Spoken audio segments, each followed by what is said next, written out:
جیاوازی نێوان نەوم و ڕقوود چییە؟ فەرموون.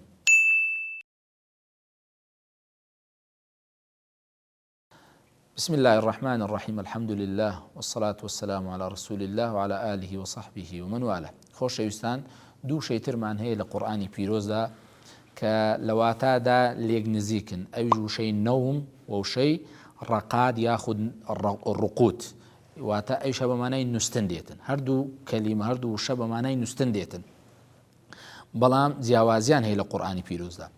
وشەی نەوم نووستنێکی ئاساییە، وەکو خوای گەورە لە قورئانی پیرۆزدا دەفەرمێ وەجەعەلنا نەومەکم سوباتە. خوای گەورە نووستنی کردیتە مای ئەوەی کەوا ئێوە تێدا ئیسراحات بکەن و تێدا بحەسێنەوە.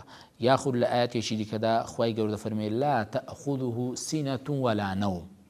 خوای گەورە کاتێک باسی خۆی دەکاتن دەفەرمێ نا خەوەکوتکە دەیباتەوە و نە نووستنی ئاساییش خوای گەورە وەکو دەرێ بنوێتن نانوێتن.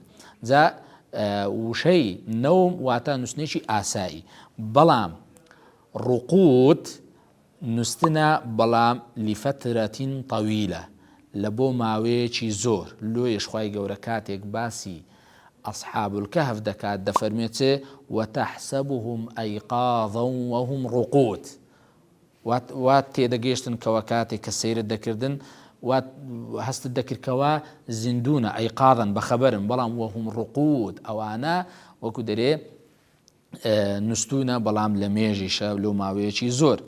یاخود لە ئاەتێکی دیکەدا خوای گەورە دەفەرمێ قالوا یا وەیلەنا من بەعەثەنا من مەرقەدینا.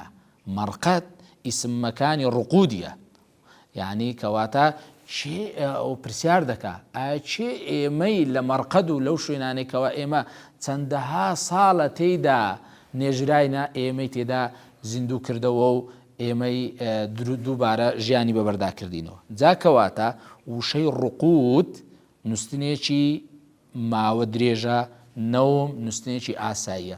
دوو کەلیمەی تریشمان هەیە کە لەوانە نزیکن، وشەی سینە لەگە وشەی نوعاس. سینە و نوعاسیش، سینە سەرەتای نووستنە، وەکو دەرێ مقەدیمەة النەوم، پێش ئەوەی بنووی ینی تەواو خەوت لێ نەکەتە ئەوە پێی دەگوترێ سینە. لێش خوا دەفەرمێ لا تەأخوذه سینە. بەڵام نوعاس سەرەتای نووستن ئەوە پێی دەگوترێ نوعاس. لێش خوای گەورە دەفەرمێ ئیذ یوغەشیکم النوعاس ئەمەنەة منه. جا کەواتە ئەوە وەکو جیاوازی نێوان نوعاس و سینەش. وصلى الله على سيدنا محمد وعلى آله وصحبه أجمعين.